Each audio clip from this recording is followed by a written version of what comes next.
అందరికీ నమస్కారం. ఈరోజు మనం చంద్రగ్రహణం తరువాత తప్పకుండా పాటించవలసినటువంటి కొన్ని నియమాల గురించి ఈ వీడియోలో క్లియర్‌గా అయితే తెలుసుకుందామండి. మరి ఈరోజు రాత్రి రాహుగ్రస్త చంద్రగ్రహణం ఏర్పడనుంది. ఆల్రెడీ ఏర్పడింది. గ్రహణం పూర్తయిన తర్వాత తప్పకుండా పాటించవలసినటువంటి నియమాలేంటో తెలుసుకుందాం. మరి ఇప్పుడు ఏం చేయాలి? అలాగే గ్రహణం తర్వాత ఏం చేయాలనేది కూడా తెలుసుకుందాం. మన పురాణాల ప్రకారం గ్రహణం అంటే ఛాయాగ్రహాలైనటువంటి రాహువు, కేతువు, సూర్యచంద్రులను మింగినప్పటి కాలాన్ని గ్రహణం అంటారు. ఇక గ్రహణ సమయాలు తెలుసుకుందామండి. సెప్టెంబర్ 7న రాహుగ్రస్త సంపూర్ణ చంద్రగ్రహణం ఏర్పడింది. గ్రహణ స్పర్శకాలం వచ్చేసి 9 గంటల 58 నిమిషాలకు స్టార్ట్ అయింది. గ్రహణ మధ్యకాలం వచ్చేసి 11 గంటల 42 నిమిషాలకు ఈ యొక్క మధ్యకాలం అనమాట. అలాగే గ్రహణ మోక్షకాలం వచ్చేసి 1:26 నిమిషాలకు ఈ యొక్క గ్రహణం యొక్క మోక్షకాలం. అద్ ఇది ఆద్యంత పుణ్యకాలం వచ్చేసి మొత్తం మీద 3 గంటల 28 నిమిషాల పాటు ఈ యొక్క గ్రహణ కాలం అయితే కొనసాగుతుందనమాట. మరి ఈ గ్రహణానికి ప్రతి ఒక్కరూ కూడా గ్రహణ నియమాలు తప్పకుండా పాటించే తీరాలి. అంటే పాటిస్తే తప్పకుండా మంచి శుభ ఫలితాలైతే కలుగుతాయండి. అయితే ఈ యొక్క గ్రహణ సమయాన్ని అంటే ఎవరైతే ఈ యొక్క గ్రహణ సమయంలో నియమాలను పాటించడం పెద్ద మూఢనమ్మకం అని చెప్పి కొంతమంది కొట్టిపారేస్తారు. కానీ ఆ 3 గంటలు ఈ భూమి మీద సూర్యుడి యొక్క ప్రసరణ సరిగ్గా లేక అనేక విషవాయువులు ఉద్భవిస్తాయన్నమాట. అవి ఈ భూమి మీద జీవరాశి మొత్తంపై ప్రభావాన్ని చూపిస్తాయి. కాబట్టే ఈ 3 గంటలు భోజనం మానుకొని గ్రహణ నియమాలు పాటించడం వలన మేలు జరుగుతుందని చెప్పి తప్పకుండా కొంతమంది జ్యోతిష్య నిపుణులు సైతం చెప్తున్నారు. అలాగే మన పురాణాలు సైతం చెప్తున్నాయి. మరి గ్రహణ సమయానికల్లా మీ పొట్టలో ఆహారం లేకుండా చేసుకోవాలి. గ్రహణం పట్టే సమయంలో పట్టు స్నానం చేయాలి. ఇక గ్రహణ కాలంలో ఇష్టదేవత యొక్క మంత్రజపం చేయాలి.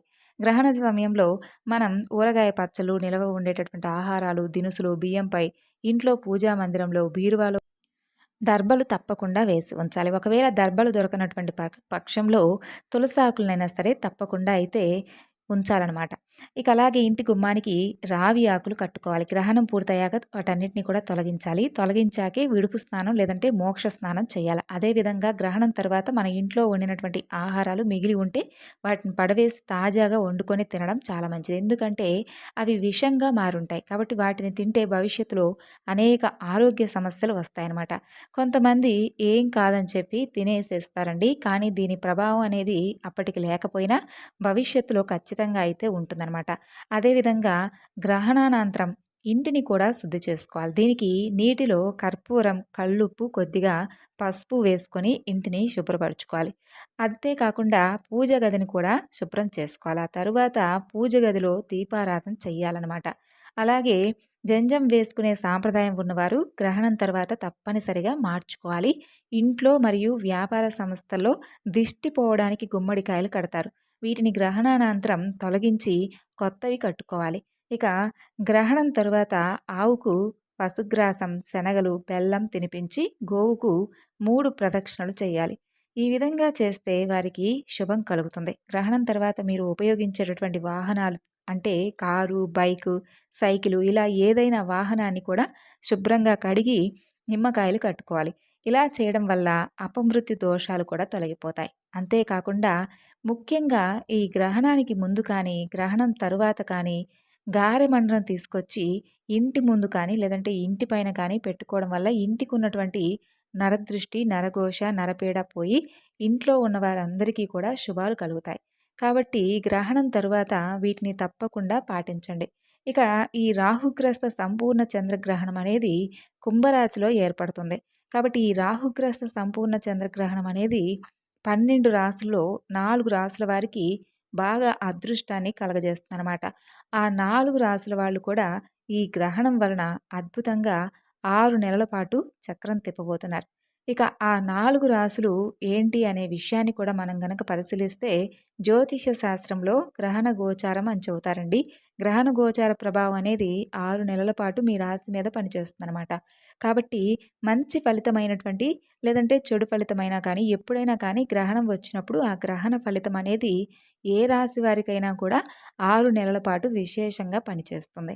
మరి జ్యోతిష్య శాస్త్రపరంగా చూసుకున్నట్లయితే ఈ చంద్రగ్రహణం విశేషంగా యోగించేటటువంటి 4 రాశుల్లో మొదటి రాశి ధనుస్సు రాశి. ఎందుకంటే ధనుస్సు రాశి నుండి అంటే ధనుస్సు రాశి లెక్క పెట్టినప్పుడు ధనస్సు, మకరం, కుంభ గ్రహణం ఏర్పడేటటువంటి ఈ యొక్క కుంభరాశి మూడో రాశి అవుతుంది. కాబట్టి ఈ సంపూర్ణ చంద్రగ్రహణం ధనుస్సు రాశి వారికి 6 నెలల పాటు అద్భుతమైనటువంటి శుభ ఫలితాలను ఇస్తుందనమాట. ఇప్పుడు ధనుస్సు రాశి వాళ్ళందరూ కూడా ఎదుర్కొంటున్నటువంటి సమస్య ఏంటంటే అర్ధాష్టమ శని దోషం. ఈ యొక్క అర్ధాష్టమ శని దోషం వలన ఏది కూడా కలిసి రాక బాధపడుతూ ఉన్నారు ధనుస్సు రాశి వారు.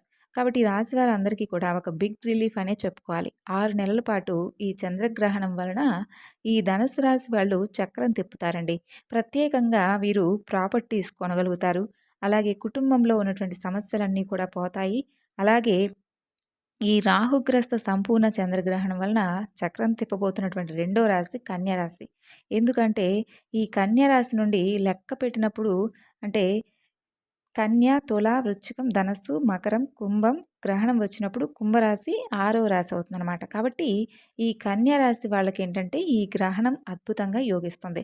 కన్య రాశి ఎవరైతే వాళ్ళు ఈ కన్య రాశి వాళ్ళు 6 నెలల పాటు చక్కగా ఆనందంగా ఉంటారు. ప్రస్తుతం కన్య రాశి వాళ్ళకు ఉన్నటువంటి సమస్య ఏంటంటే గురుబలం లేదు. గురుబలం లేకపోవడం వల్ల ఏంటంటే చాలా ఇబ్బందులు ఎదుర్కొంటూ ఉన్నారు. ఫైనాన్షియల్‌గా కానీ లేదంటే జాబ్ పరంగా కానీ చాలా సమస్యలైతే ఉన్నాయి వీరికి. కాబట్టి ఈ యొక్క గ్రహణం అనేది వీరికి మంచి రిలీఫ్ అయితే కన్య రాశి వారికి 6 నెలల పాటు బ్రహ్మాండంగా ఉండేటటువంటి యోగం కలిగించింది. 6వ స్థానంలో కన్య రాశి వాళ్లకు గ్రహణం వచ్చింది కాబట్టి ఈ 6 నెలల్లో కన్య రాశి వాళ్లకు పెద్ద మొత్తంలో ఉన్నటువంటి అప్పులు కూడా తీరిపోతాయన్నమాట. అలాగే దీర్ఘకాలిక అనారోగ్యాలు కూడా తొలగిపోతాయి. భయంకరమైనటువంటి శత్రువులు కూడా మిత్రులైపోతారు. అలాగే ఈ యొక్క చంద్రగ్రహణం వలన చక్రం తిప్పబోతున్నటువంటి మూడవ రాశి ఏంటి అంటే కనుక వృషభ రాశి. ఎందుకంటే ఈ యొక్క వృషభ రాశి నుండి లెక్క పెట్టినప్పుడు గ్రహణం వచ్చేటటువంటి కుంభరాశి 10వ రాశి అవుతుంది. అంటే వృషభ రాశి వాళ్లకు 10వ ఇంట్లో గ్రహణం ఏర్పడుతుందనమాట. కాబట్టి ఈ గ్రహణం తర్వాత ఈ యొక్క వృషభ రాశి వారు ఎవరైనా సరే గవర్నమెంట్ జాబ్ కోసం ట్రై చేస్తూ ఉంటే కనుక 100% వీరికి గవర్నమెంట్ జాబ్ అనేది వచ్చే అవకాశాలు అయితే ఉన్నాయి. అలాగే చాలా సంవత్సరాలుగా ప్రమోషన్ కోసం ఎదురు చూస్తున్నటువంటి వృషభ రాశి వారికి కూడా గ్రహణం తర్వాత 6 నెలల్లో బ్రహ్మాండమైనటువంటి ప్రమోషన్ మీకు కలిసొస్తుంది. ఇక మీకు కావాల్సినటువంటి చోటుకు ట్రాన్స్ఫర్స్ ఇవన్నీ కూడా వచ్చే అవకాశాలు కూడా ఉన్నాయి. అంటే మీ కెరీర్‌లో చక్రం తిప్పుతారనమాట. ఇక అలాగే ఈ యొక్క మీ జాబ్ చేస్తే జాబ్‌లో, బిజినెస్ చేస్తే బిజినెస్‌లో టాప్ పొజిషన్‌లో అయితే ఉంటారండి. ఈ విధంగా వృషభ రాశి వారికి ఈ యొక్క సంపూర్ణ చంద్రగ్రహణం అనేది కెరీర్ పరంగా అయితే మంచి పొజిషన్‌లో 6 నెలల పాటు కూర్చోబెడుతుంది. కాబట్టి వీరు కూడా చక్రం తిప్పబోతున్నారు. ఇక వృషభ రాశి తరువాత సంపూర్ణ చంద్రగ్రహణం వలన చక్రం తిప్పబోతున్నటువంటి ఆఖరి రాశి మేషరాశి. ఎందుకంటే మేషరాశి 11వ స్థానంలో చంద్రగ్రహణం వస్తుంది. 11వ స్థానం అంటే జ్యోతిష్యంలో దాన్ని మించినటువంటి గొప్ప స్థానం లేదనమాట. అది గొప్ప లాభస్థానం అంటారు. ఆర్థికంగా మేషరాశి వాళ్లకు బాగుంటుంది. ఆరోగ్యపరంగా కూడా చాలా బాగుంటుందండి. కుటుంబ పరంగా కూడా చాలా అద్భుతంగా అయితే వీరికి ఉంటుంది. ఆర్థిక, ఆరోగ్య, కుటుంబ సమస్యలు కూడా తొలగిపోతాయి మేషరాశి వారికి. ఇక వీరు మట్టి పట్టుకుంటే బంగారం అవుతుందని చెప్పి అంటారు కదా! అలా మీకు అద్భుతమైనటువంటి గొప్ప శుభ ఫలితాలు 6 నెలల పాటు మేషరాశి వారికి కలుగుతాయన్నమాట. అంతటి బ్రహ్మాండమైనటువంటి రాజయోగం వీరికి ఉంది. ఇక బ్రహ్మాండమైనటువంటి గొప్ప చక్రం కూడా తిప్పుతారు. భాద్రపద పౌర్ణమి రాత్రిపూట రాహుగ్రస్త సంపూర్ణ చంద్రగ్రహణం కుంభరాశిలో ఏర్పడబోతుంది. దీనివల్ల ఏంటంటే 6 నెలల పాటు బ్రహ్మాండంగా అలాగే మంచి రాజయోగాన్ని అందుకోబోతున్నటువంటి ఈ 4 రాశులు ఏంటంటే ధనస్సు రాశి, కన్యా రాశి, వృషభ రాశి, మేషరాశి. ఈ 4 రాశుల వారు మాత్రం జాక్పాట్ కొట్టడానికి సిద్ధంగా ఉన్నారు. మిగిలిన రాశి వాళ్ళు మాత్రం గ్రహణం సందర్భంగా గ్రహణం పూర్తయిన తరువాత గ్రహణ శాంతి చేయించుకోవడం చాలా మంచిది. గ్రహణ దానాలు ఇచ్చుకోవడం ఇలాంటివి చేయడం ద్వారా ఏంటంటే సమస్త శుభాలు కూడా సిద్ధిస్తాయి. కాబట్టి ఈరోజు ఈ వివరణ ద్వారా మీ అందరికీ కూడా రేపటి రోజున గ్రహణ నియమాలు ఏంటనేది ఏ విధంగా పాటించాలనేది తెలుసుకున్నారు కదండి. అలాగే వీడియో కనుక మీకు నచ్చితే లైక్ చేసి సపోర్ట్ చేయండి. తిరిగి మరలా మరొక వీడియోలో కలుసుకుందాం.